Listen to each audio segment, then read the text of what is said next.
Olá a todos e bem-vindos ao primeiro episódio de Pensar em GIMP. Para quem não conhece, o GIMP é um programa que nos permite editar e manipular imagens, assim como o Photoshop. O Photoshop é um programa semelhante.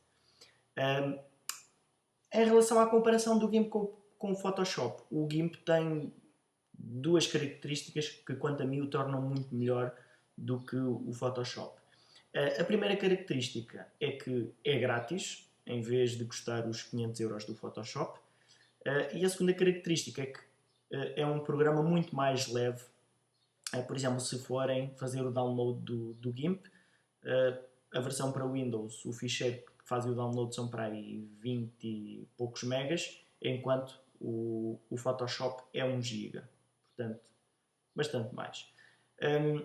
Ainda em relação ao Photoshop, muitas pessoas que pretendem trabalhar, sim, alguma coisinha com manipulação de imagem e que não são profissionais do ramo de tratamento de imagem, normalmente têm a tendência para ir piratear o Photoshop, quando tem alternativas muito mais práticas como o GIMP, que permite fazer quase tudo o que o Photoshop permite. É como usar o Photoshop, para a maioria de nós, é como ir roubar um carro para ir ali ao café que fica a 100 metros. Portanto, não vale a pena.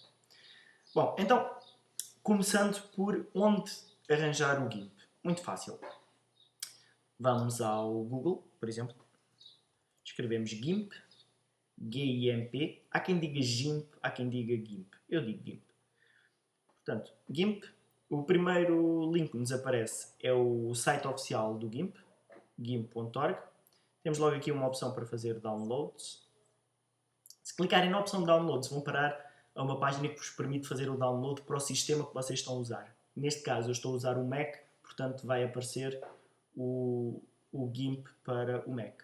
Se eu clicar especificamente, neste caso, em Windows, aparece a página do download para Windows. Portanto, usam aqui esta opção, este link que diz Installer,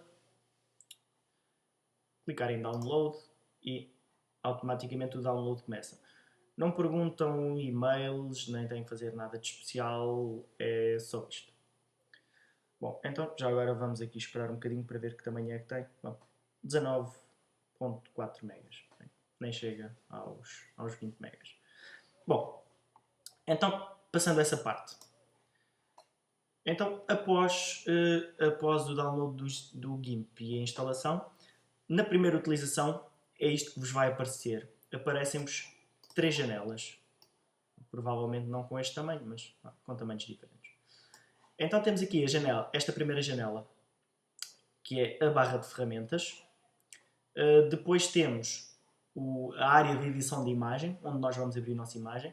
E temos aqui outra janela que é uma janela multifunções que engloba várias opções. Então, eu não preciso de usar esta janela. Normalmente eu não uso. Quando eu preciso de usar uma destas opções, eu chamo essa opção individualmente. Bom, e então, o que há a saber em relação à nossa barra de ferramentas? Bom, eu coloquei aqui esta cabelazinha. Tem aqui estas indicações. Basicamente, o que eu vou fazer nos próximos episódios é falar sobre cada conjunto de ferramentas em episódios diferentes. Para cada episódio não ficar muito comprido, eu dividi em 6 episódios. Estes episódios vão ter entre 3 e 10 minutos no máximo. Portanto, agora neste caso não vou falar das ferramentas em si. Vou falar sim sobre o ambiente de trabalho principal. Portanto, aqui, além das barras de ferramentas, temos para a ferramenta selecionada aqui algumas opções. Nesses vídeos eu vou usar algumas delas, nem todas. Portanto, essas opções alteram-se consoante a ferramenta que eu estou a utilizar. Aqui é onde eu vou abrir as minhas imagens. Eu vou abrir aqui uma imagem. Pode ser esta imagem que já devem conhecer. Bom, então, para que é que eu estou a abrir esta imagem? Esta imagem é um exemplo de uma imagem trabalhada no GIMP. Neste caso, eu agarrei numa fotografia minha, agarrei numa imagem do símbolo do logotipo do GIMP, agarrei aqui num balão, acrescentei um fundo e juntei isto tudo numa só imagem. Para quem já conhece este tipo de programas, sabe que isto funciona por camadas. Então, para quem não conhece, eu vou chamar aqui uma janela nova.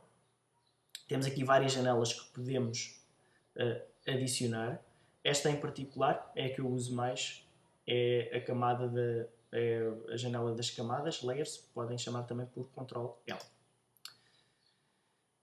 Neste caso, abriu aqui a minha janela multifunções, não é isso que eu quero, fecha multifunções e abre mesmo só as layers. Portanto, vamos substituir o que nós tínhamos aqui. Então, vamos ordenar aqui isto de uma forma diferente, passamos isto para aqui. Como veem, as janelas são todas independentes entre si. Vamos pôr assim, este podemos reduzir. Chegamos aqui ao lado para manter aqui a cábula. Vamos a cábula também um bocadinho para o lado. Bom, então o que há a saber nestas camadas? As camadas quer dizer que eu consigo colocar imagens sobrepostas umas às outras, sem nunca perder a informação relativamente à posição de cada uma das camadas. Ou seja, todos os elementos que vocês estão aqui a ver funcionam em camadas diferentes. E se repararem, algumas camadas têm aqui um olho e outras não. Ou seja, eu posso carregar no olho para fazer desaparecer uma determinada camada. Portanto, como veem, é tudo independente. E se repararem, há aqui várias que não estão à vista. Basicamente, isto acontece porque cada programa diferente eu coloco numa camada diferente. Assim, quando preciso de uma imagem qualquer, eu trabalho só com uma imagem. Depois torno visível. Se precisar, guardo esta imagem com o formato que eu quiser. Depois também vão ver que há aqui opções que permitem criar camadas novas, ordenar para dizer com que ordem é que as camadas aparecem.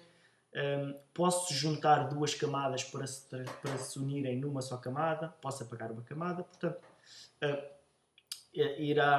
à medida que formos passando pelos episódios, vamos ver que tipo de operações é que conseguimos fazer com estas camadas. Bom, e finalmente, vamos só ver aqui uma opção básica, a opção guardar. Portanto, isto é o normal, temos a opção guardar e guardar como.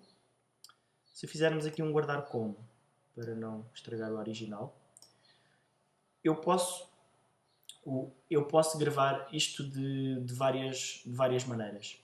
Se eu quiser, eu posso escrever o nome da imagem que eu quiser e pôr logo a extensão. Por exemplo, nome.jpg. E ele guarda-me logo como JPG.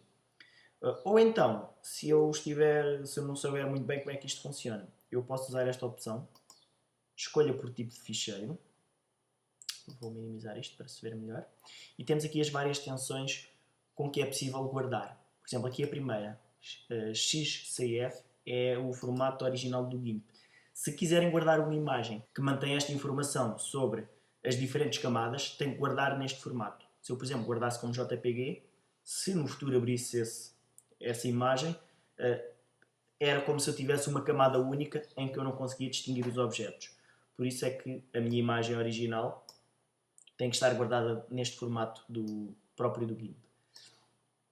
Depois, então se quisessem usar uma destas extensões, era escolher aqui a extensão que querem. Temos aqui muitas extensões. Portanto, neste caso, JPG, ele acrescenta lá automaticamente. Gravávamos na pasta que quiséssemos, portanto também podemos abrir aqui para ver melhor as pastas em que estamos a trabalhar. Neste caso vamos pôr aqui nos downloads e vamos